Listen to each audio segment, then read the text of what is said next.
In God's holy name, please be seated.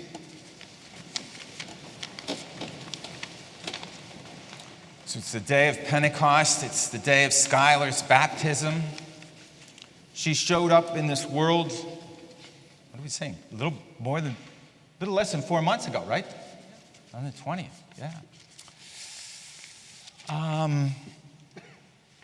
yeah. So Courtney, you remember, you were there the day she showed up, right? Yes, you were. Did she ask permission to become your daughter?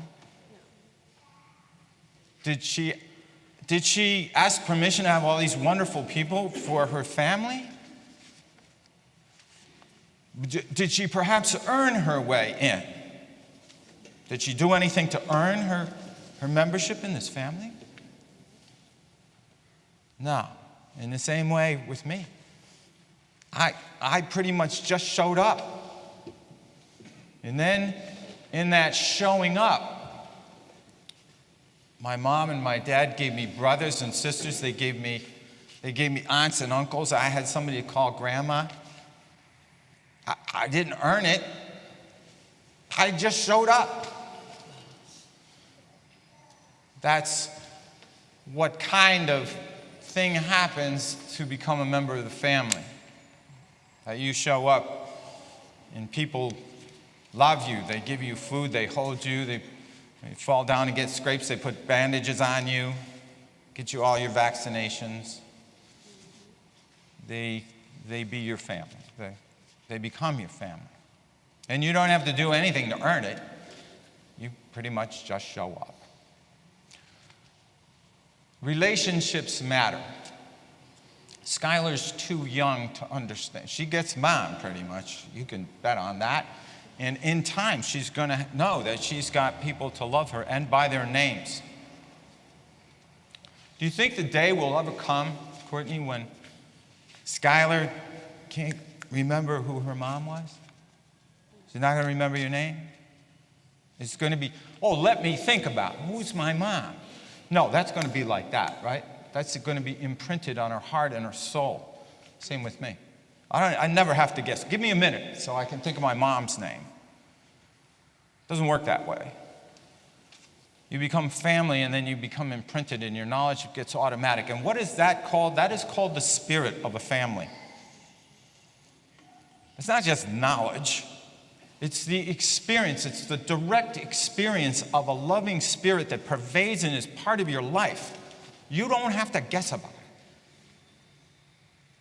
So, we're going to surround this baptism with a lot of theological talk. You read these pages, it's like high and mighty theological terms, but it all comes down to this. Relationships matter. Relationships matter. We didn't earn our right to become God's children. We showed up. This is the Feast of Pentecost. It means that 50 days after Passover, when God's people ran out of Egypt, saved by God, they arrived at Mount Sinai. They showed up at Mount Sinai. And in that exchange between the people and their God, they became his people. He became their God. Did they earn it? Did they pay for it? No, they didn't. They showed up. The key to relationships is you've got to agree to keep showing up. This week, I had a chance to visit with a couple who had been married. I don't even know. They've been married, they were part of each other's lives for so long. And what makes relationships matter? Because what these two have done over time, neither one of them is perfect, by the way, but what they have is precious. It's priceless. It's sacred. And what makes relationships that last that long count is that sometimes you talk. It's like a family. Sometimes you talk, sometimes you listen. In high church terms, we call that prayer. Sometimes we're going to talk to God. And sometimes, you know what? We have to pipe down and listen to God. What makes relationships work will make your spiritual life work. Sometimes you talk, sometimes you listen.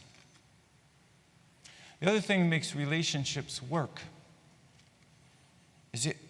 at some point along your life, you have to develop a spirit that's humble enough to say, please forgive me, because I'm not perfect, and maybe I let you down. Maybe you were hoping for better from me, and I didn't do it. Please forgive me. So you have to be willing to ask for forgiveness, and then, on the other side of things, you have to develop the capacity to forgive people. And say, you can't ever arrive at the day when you say, Skylar, you spilled the milk at breakfast this morning. I just can't get over it. You can't do that. It's like you have to develop the capacity to be forgiving and to ask for forgiveness. So relationships don't work. They won't last. So this is a lasting relationship, a baptized relationship. We celebrate on the Feast of Pentecost. God's people just show up. And yeah, they weren't perfect. They did a lot of stuff that was wrong. But we live in relationship with a God who is forgiving. We just have to kind of be persons enough to step up and ask for it. So she's got to learn that. She doesn't know any of this stuff today. So, good news is we've got sponsors. We've got you, first of all. Now we've got sponsors. And you have to show her how relationships work in your family, but also in the religious life. The last thing about relationships, that makes them precious and makes them enduring, is that you have to be faithful. You can't ever act in a relationship. Once you enter into this relationship with this person that you love, you can never act like that relationship didn't exist or that it didn't matter. Oh, I forgot I was married. No, you didn't. You can never do that. You can never act or pretend like a sacred relationship that you've got doesn't exist. You can't do it. That's the Spirit acting within us. You see? So if you're good at relationships, you ought to be able to get spiritual life. It's all the same thing. You show up, you're embraced by God. You didn't earn your way into it. It's something you work at to appreciate. Just like she's going to grow up and really appreciate everybody she's connected to. She's never going to have to try to remember their names. They're going to be in her heart, in her mind. And the important thing is to lead the lives so that she knows who she is, she knows who she's from, and she knows, with all of that she can never act like these people didn't exist. They did. And they gave her a lot. They will give her a lot in her life. And it begins today in the sacrament of baptism. Amen.